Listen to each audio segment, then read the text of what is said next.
Hey guys, Krazy Kajeevie here with you with little Scooby as well.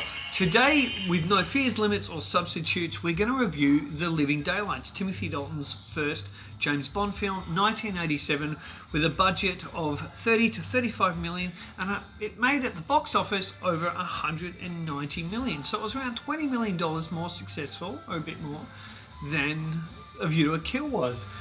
Mr. Ruggles has decided to join us here. I'm going to put Scooby with his little buddy and they can chill out. So guys, the plot of this film, have fun watching him. So the plot of this film is a little bit convoluted, but in short, because I'm sure most of you have seen it already, and I really want to discuss the finer things about the film.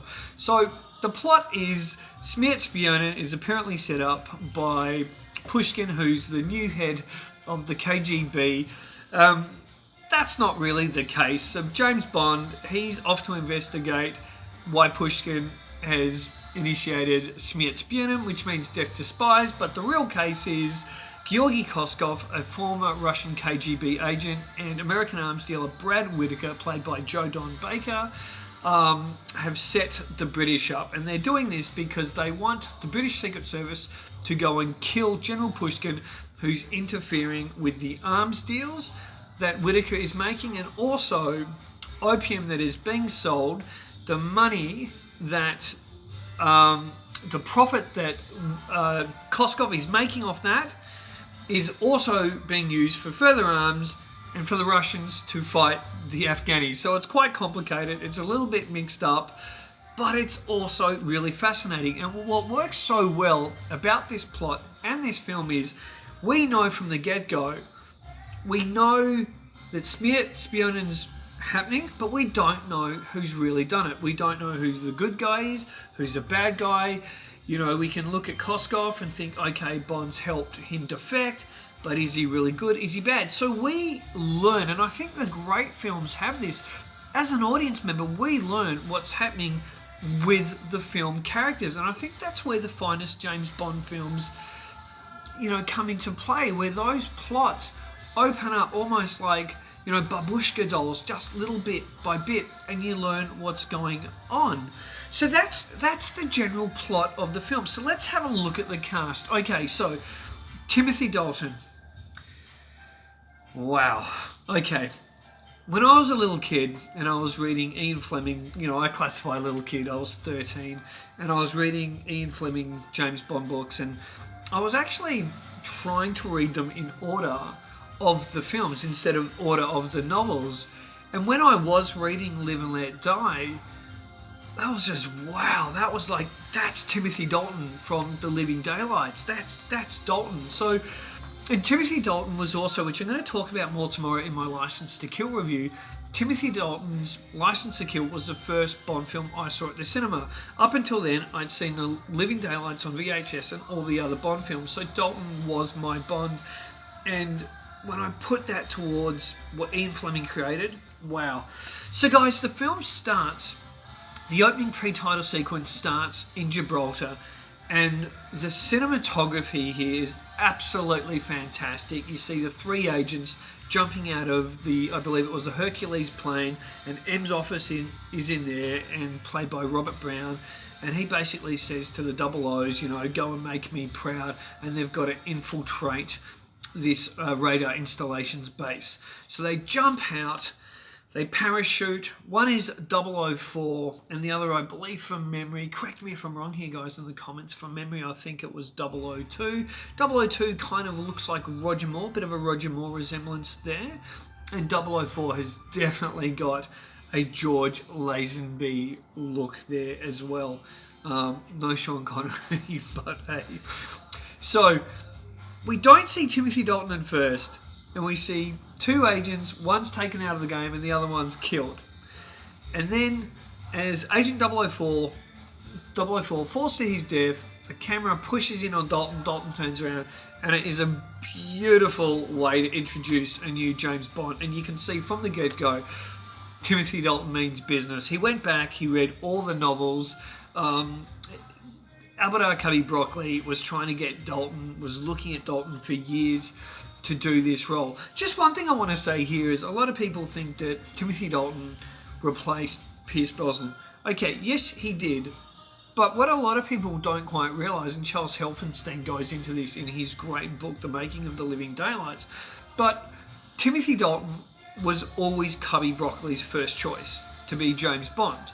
He was signed on to do a film called Brenda Starr. He wasn't available. And once again, he was not available. So Pierce Brosnan was signed, sealed, and not quite delivered. When Pierce Brosnan was going out to literally a press conference to announce it, a phone call came through, and unfortunately for Pierce Brosnan, but fortunately for us Bond fans, Pierce Brosnan was not able to do it because the Remington Steele producers and studio at the time decided to go again with another season, though the full season never really happened of Remington Steele. It was done like 2 TV movies, I think, and that was it. So Pierce Brosnan was out, and now Timothy Dalton was available. The film had to be pushed back a bit, but Dalton was available, and within that time, he went back to the Fleming novels, and he just read them all, and it was, in his mind, he couldn't imitate Connery or Moore. He had to go back to the novels, and I think we're all really grateful for that. So the action scene here in Gibraltar is amazing, and I believe it's the first time we ever see a James Bond headbutt someone, and he headbutts the assassin in the van, the Jeep. The Jeep goes off the cliff, he parachutes out, lands down on this big yacht, there's this Bond babe there, and Dalton's just, Bond, James Bond, just short, sharp. You know this is a new Bond.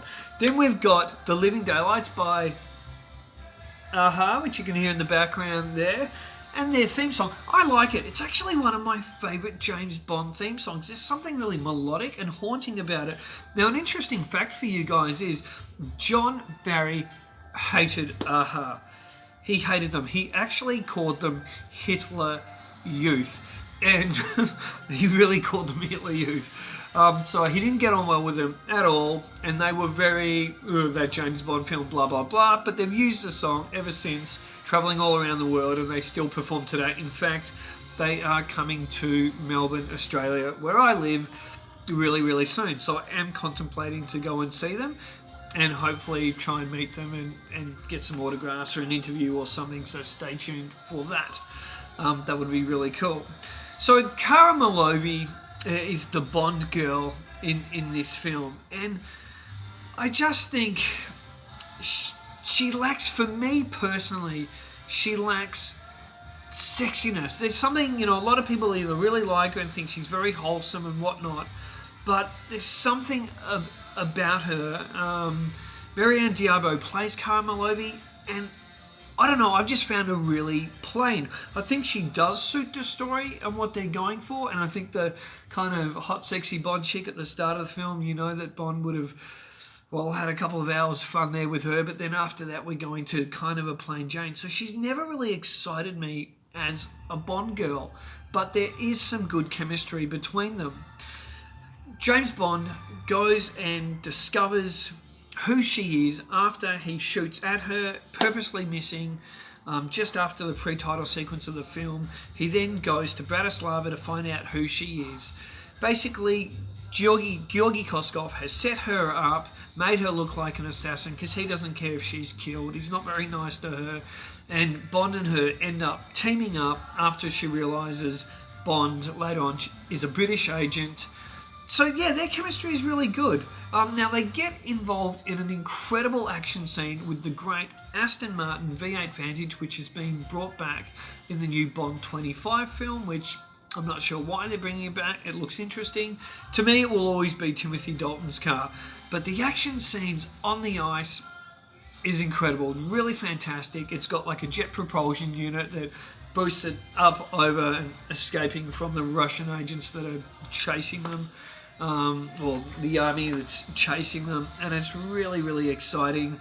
It's got spikes that come out of the tyres as well, and it also self-destructs and blows up the chasing soldiers. John Rhys Davies as Pushkin, he is fantastic. Every scene he's in, it's a real pleasure, so I really like him, and there's a great chemistry between he and Timothy Dalton. Now, when Timothy Dalton interrogates him, and it looks like Dalton's going to assassinate Pushkin, Oh my goodness. I mean, I think everyone watching that who had gone through the years, and this is not to bash Roger Moore, he was fun, he was entertaining, but let's be honest, Roger Moore was never Ian Fleming's James Bond from those novels. Little parts, little bits, but he was never that, the incarnation that the die-hard Fleming fans wanted. So when he's got the gun with the silencer to Pushkin's head and he strips his girlfriend off, and bit of side booby happening in that scene, but he strips her off, he gets him down, he's got the gun to his head, and he means business, and you really think he's going to blow his head off. Dalton steals the film in this scene, and of course John Rhys Davies is fantastic. Now Necros, played by Andreas Wisniewski. Andreas, I hope I pronounced your name right there. You're a member of Real James Bond Fans Will Love and a friend of mine on Facebook. How are you going, sir? Your Necros is fantastic. I'd like to see even a bit more of Necros. His Necros near the beginning of the film, when he apparently steals back Koskov, is great. He puts on an American accent, like a British accent through the film. He's got a British accent at the start of the film, pretending to be a milkman, throwing bombs like gas explosions and everything. It's so fantastic. Also, at the Blade and Safe House, just a tidbit, it was confirmed that the actual parrot in that scene is Max from For Your Eyes Only. So there you go, guys. There's a little bit of a tidbit there for you as well. So yeah, Andreas Wisniewski, he's really great as Necros. He's imposing. I'd like to have even seen a bit more because I think he's really fantastic and he's got a great screen presence in the film. His final scene with Bond before he gets the boot is fantastic, and the stunt work there is incredible as they're hanging off the net off the back of a cargo plane. It's really, really, it's great stuff. It's amazing stuff that these stuntmen risk their lives for us. We've got Kamran Shah, played by Art Malik, and he becomes a friend of Bond. He's with the Mujahideen, and they team up to attack the Russian base at the end.